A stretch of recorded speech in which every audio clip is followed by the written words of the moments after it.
It's time for another GeForce Game Guide. In this guide series, we talk about some of the latest games, as well as settings and performance on GeForce RTX 40 series GPUs. On today's episode, we are looking at Indiana Jones and the Great Circle. In this first-person, single-player adventure, you step into the boots of Indiana Jones to find the secret to the ancient power connected to the Great Circle. The game is available now and features NVIDIA DLSS AI-powered super resolution, frame generation, DLAA, full ray tracing, and more.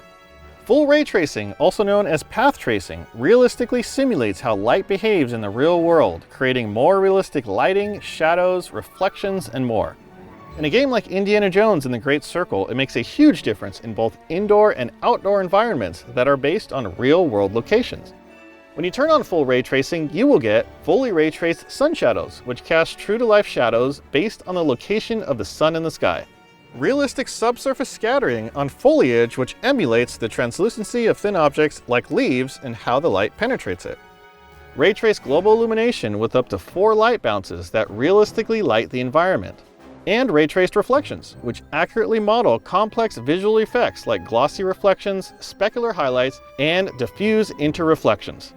To enable full ray tracing, head to Options, Video, then Advanced Video Settings. You have a few settings here, including Off, Medium, High, and Full RT. When using full ray tracing, it is also recommended to use DLSS 3. DLSS 3 includes super resolution and frame generation. DLSS Super Resolution boosts performance by using AI to output higher resolution frames from a lower resolution input. There are several DLSS presets here, including Quality, Balanced, Performance, Ultra Performance, and DLAA. At 4K, a recommended setting of performance gives a great image quality balance, and at 1440p and 1080p, a setting of quality looks great. If you happen to be at 8K, you can use the Ultra Performance setting. Of course, you can experiment with these options, which will allow you to choose wisely for your configuration. One tip for getting more performance when using full ray tracing is to try adjusting the vegetation animation quality, as this setting can be very demanding with full ray tracing. Medium is a good setting here if trying to maximize performance. Also supported is DLSS frame generation.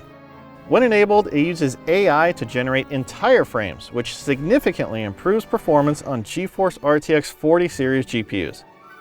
Another option is DLAA, which will apply AI-based anti-aliasing at the full render resolution.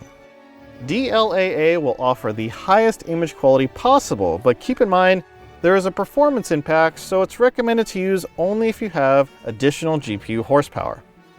Now let's check out some performance numbers. Here we are running at the maximum Supreme in-game preset with full ray tracing, DLSS Super Resolution, and DLSS frame generation enabled.